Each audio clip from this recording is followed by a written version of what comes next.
Yet more deadly bombings in Nigeria.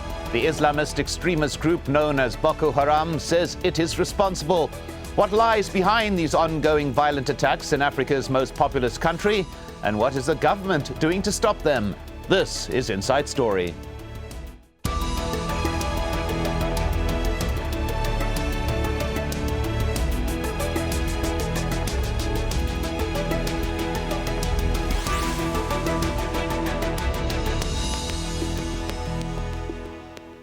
Hello and welcome to the program. I'm Mike Hanna.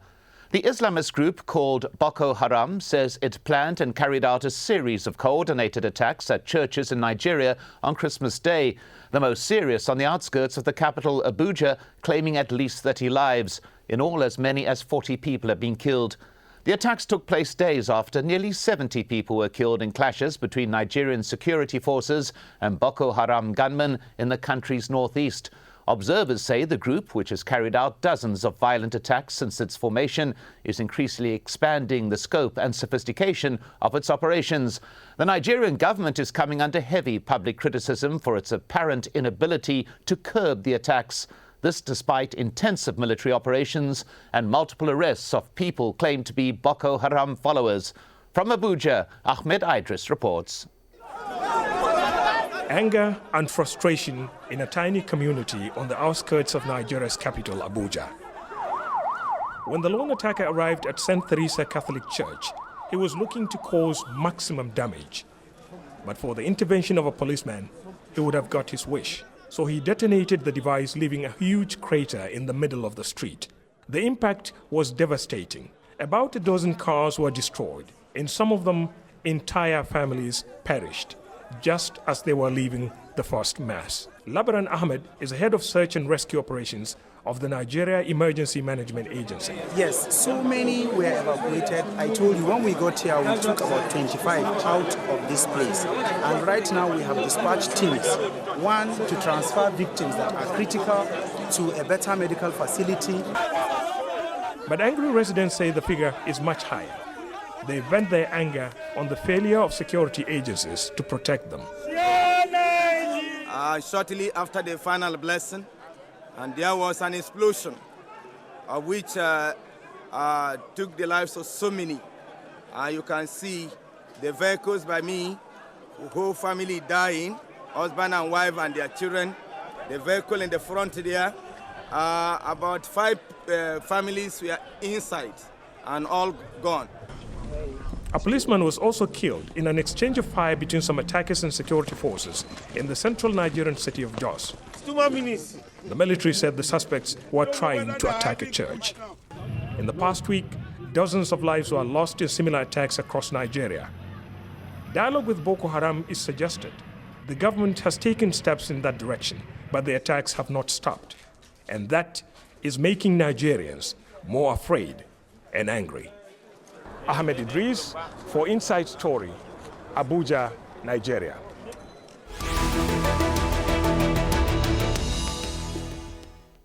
Well, the militant group known as Boko Haram is an Islamist sect that aims to impose Sharia law across the country. Its name means Western education is sinful. It promotes a version of Islam that makes it haram or forbidden for Muslims to take part in any political or social activity associated with Western society, including voting in elections. It's worth mentioning that the name Boko Haram is one that has been coined by the Nigerian state, though it is in general use. The group itself uses a lengthy name that translates from the Arabic as Sunni people committed to the propagation of the Prophet's teachings and jihad. The group was founded in northeastern Nigeria in 2002 by Muhammad Yusuf. He was eventually captured by the army in 2009 and killed in disputed circumstances.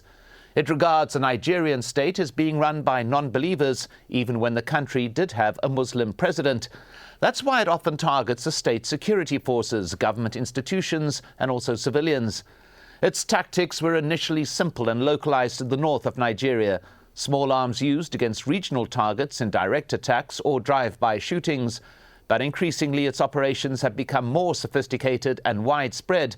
This signalled in August by a major suicide bombing at the UN headquarters in the capital, Abuja.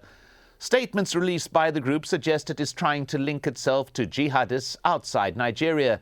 The US military says it's likely that Boko Haram is in contact with al-Qaeda elements and al-Shabaab fighters in Somalia. The group was also responsible for a series of Christmas bombings last year. Well, why can't the Nigerian government defeat Boko Haram? To discuss this and other issues, we're joined by our guests.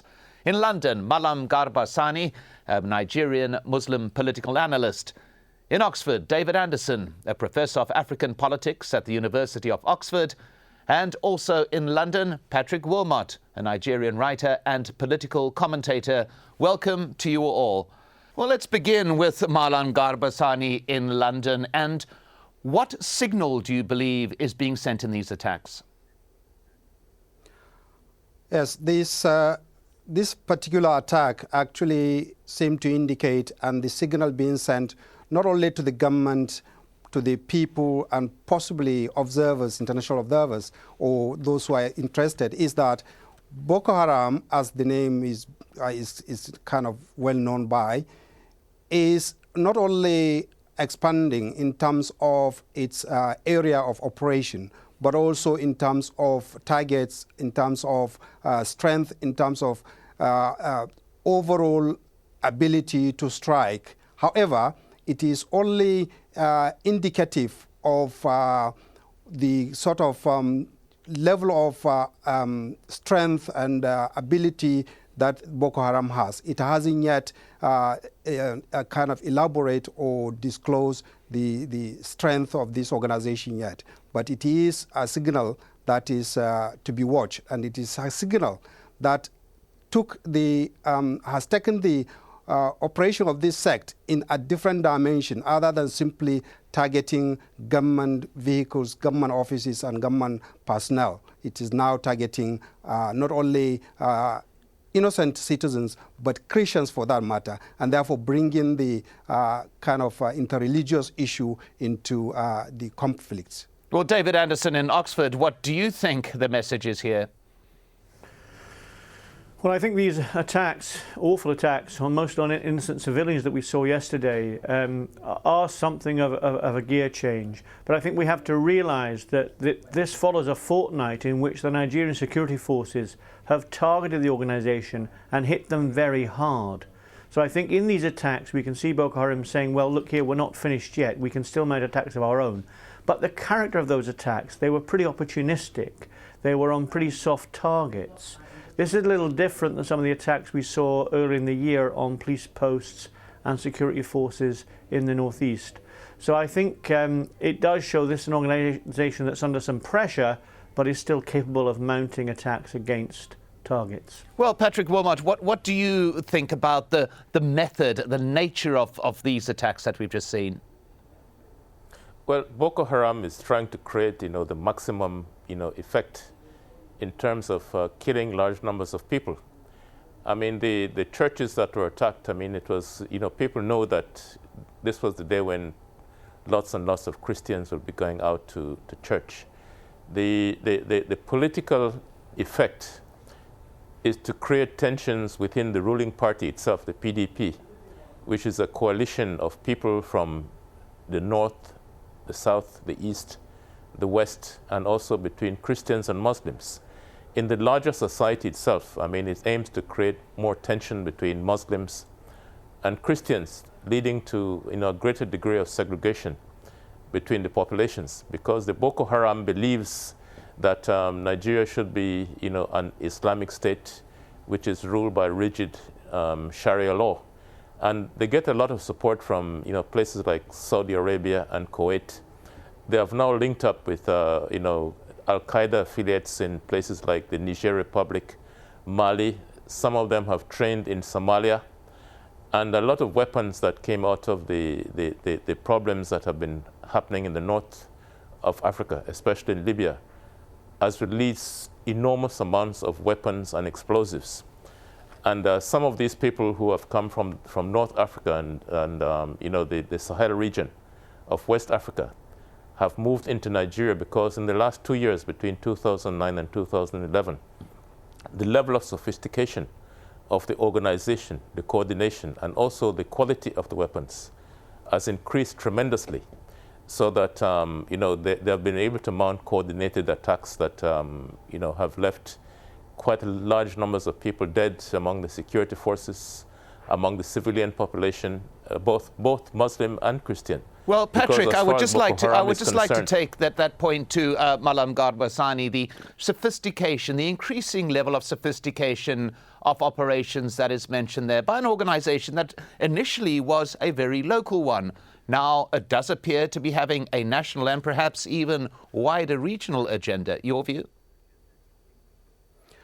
Well, indeed, it started, as you rightly say, as a small regional, local conflict or insurgents. However, over time, when it initially hit the police headquarters in Abuja, it became a national issue. And then subsequently with the UN bombing, which also was kind of claimed by them, it also then took international dimension.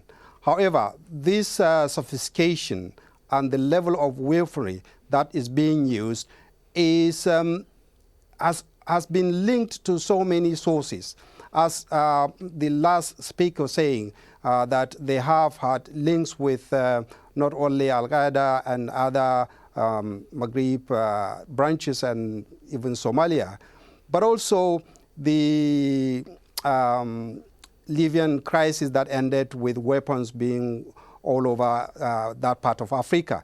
However, this is a claim that really has, in so many quarters, been disputed as being the real issue.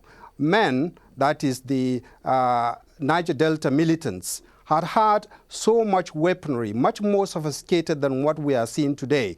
And they have hit targets, especially economic targets, with such a gravity that the sophistication of their weapons is out of question. So weaponry can be obtained within Nigeria by itself with the security forces, connivance, and as we know, corruption is so much entrenched in the system that even the Nigerian security authorities can connive with organizations like the Boko Haram and get weaponry. However, there is a rather more worrying nature to this attack, and it is not just the sophistication of the weapons, but the fact that apparently the federal government of Nigeria seem to be either selling the idea or encouraging foreign intervention or foreign involvement.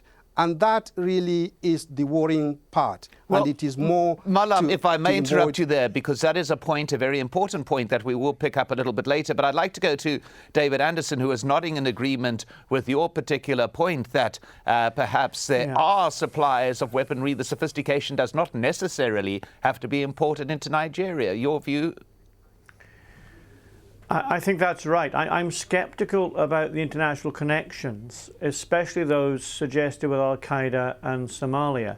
I think these have derived from speculations made by the Nigerian security forces and also from speculations in Washington. I've yet to see evidence that these things are actually substantial.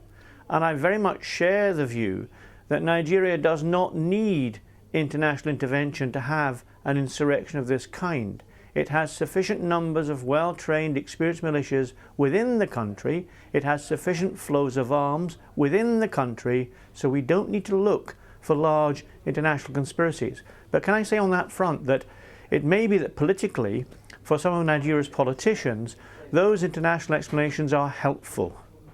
Because President Jonathan in particular has wanted to show that he was going to crush the organization. And that meant rejecting dialogue, it meant rejecting amnesty. Now you can do that far more effectively if you present this as an international problem. If you say it's just a domestic problem, then why not have dialogue? Why not have amnesties? Well, so I think there's a deeper politics here we need to be aware of. Well, let's put that very question to Patrick Wilmot in London. Patrick, your view of that? Well, I think that, it is true that a lot of the things are available in Nigeria. And there's no question that these people get weapons, they get training, they get, assistance from sources within Nigeria. But it is quite clear in the last 2 years that there has been a qualitative difference in the level of organization.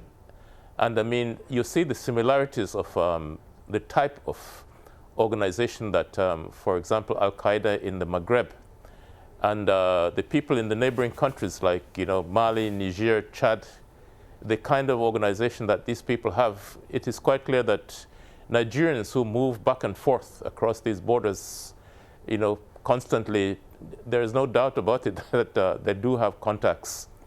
Nobody is eliminating the domestic dimension, but it is quite clear that, the domestic quality of their organization is not sufficient to explain the change in the quality of their coordination and the level of sophistication of their weapons. It is known that, these people go across the borders and they get training, they get contacts, and some of the people come into the country and, the security forces should be able to pick them up.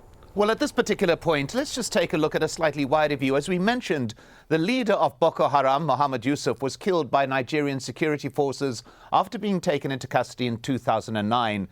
In this footage that was made public at the time, he's shown alive, being interrogated in a prison. A short while later, his dead body was found on the street outside. The army claimed he was shot while he was escaping, but his followers insist he was executed without trial. This was a culmination of a massive army operation against Boko Haram that began in July 2009, in which human rights groups say many innocent civilians were killed, in addition to some 40 identified members of the group. The Nigerian government launched an inquiry into the methods used by the army and the police, but some government critics contend this was not enough to allay the anger among locals who saw friends or family killed, and maintain it was this heavy-handed crackdown that resulted in greater public support for and radicalization of Boko Haram. Well, let's go to Malam Garba Sani. Do you believe that the government action against Boko Haram has actually fueled rather than doused the action of the militants? Absolutely, without a doubt, especially looking at the trend of the event. It started by an instruction or an order given by the former late President Yar'Adua on his departure to Brazil on a visit when the uprising started, an order that they should be finished. And that was an order that was carried out by the police, by the army together in terms of killing not only the leader, but also publicly, which Al Jazeera picked up on one of their programs, executing seemingly innocent people. That by itself is an issue that has not yet been resolved. Those who are responsible for that atrocity has not been brought to book up to now. And that is one of the grievances of the Boko Haram. It hasn't been dealt with. Not only that, the army that was sent to quell this uprising, particularly in Maiduguri, they went in good number. Not only did they go in good number and exert authority and power and force, but also, unfortunately, they were not being accommodative. They are not being friendly to the local residents, and they created an animosity between them and the local people. That by itself resulted in when a bombing episode happened, any area of Borno or Maiduguri, the army actually vandalized the place and shoot people, searching houses and killing and maiming innocent civilians. That also provoked the people from sympathizing with the army. Well, and therefore, the government approach. Let's go to Patrick Wilmot on that particular element concerning the government approach. Patrick Wilmot, do you think that the way in which the government has attempted to deal with the situation has created or has exacerbated the seriousness of it? I think the government has probably made things worse to some extent, but the reason that Boko Haram started out and the reason that they're operating is because the level of poverty in that part of the country is so severe that, just as in the Niger Delta region, the militants came out, in violence and demanding that they be given, material rewards. The Boko Haram people are asking for, less material rewards. They want spiritual rewards. They want They want an Islamic state. But what people have not asked in Nigeria is why in the south of the country, where there are millions and millions of Muslims, half of the Yoruba population is Muslim, you do not have this type of problem among the Muslims of that section of the country, because that section of the country is better off materially than the Muslim population of the north. Well, that's So a very you have to important look at- point, I think, Patrick Wilmot, and I'd like to discuss it a little bit further, because we do know officially that some 72% of people in the north live below an official poverty line. That is opposed to some 27% in the south. This is an immensely disparate set of figures regionally. And David Anderson, to what extent do you think that this disparity in existence leads or contributes to the growth of a group like Boko Haram? I'm absolutely convinced it's at the root of the causes of this. Maiduguri, the capital of Borno state, has for the past decade been subject to gross maladministration, and the Nigerian federal government has failed to get a grip on Borno, and the problems have then spread into neighbouring Yobe state.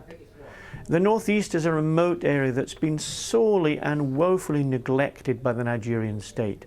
Well, it's now reaping the harvest of that neglect, because much of these problems have been made a lot worse by failure to basically engage with human development in these areas.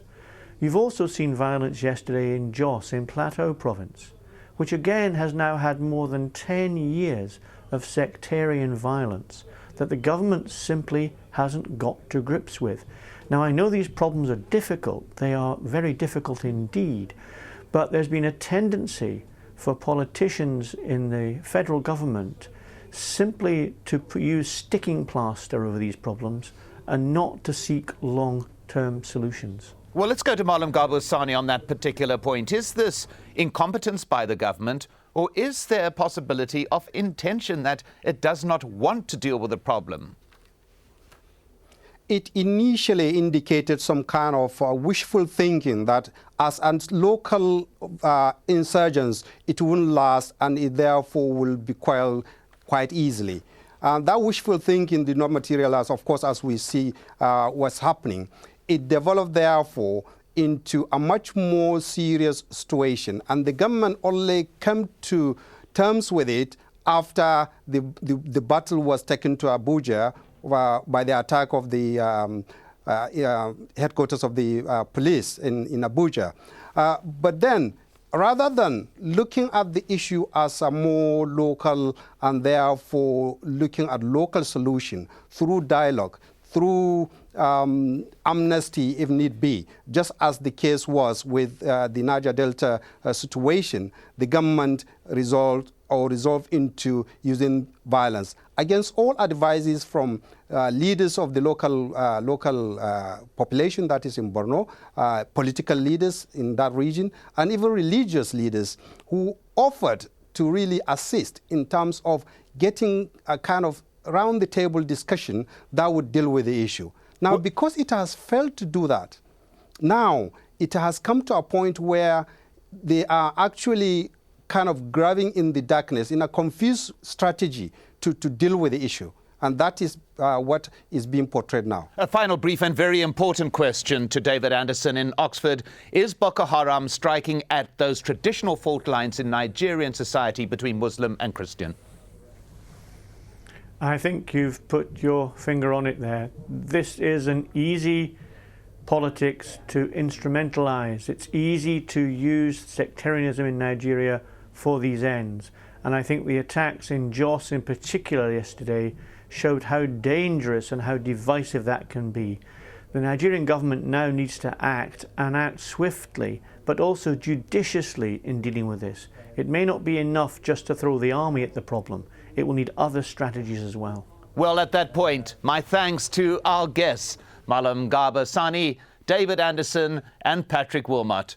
And thank you very much for joining us on this edition of Inside Story. If you want to send us your feedback, just email your thoughts to us at insidestory@aljazeera.net. I'm Mike Hanna. Thanks for watching.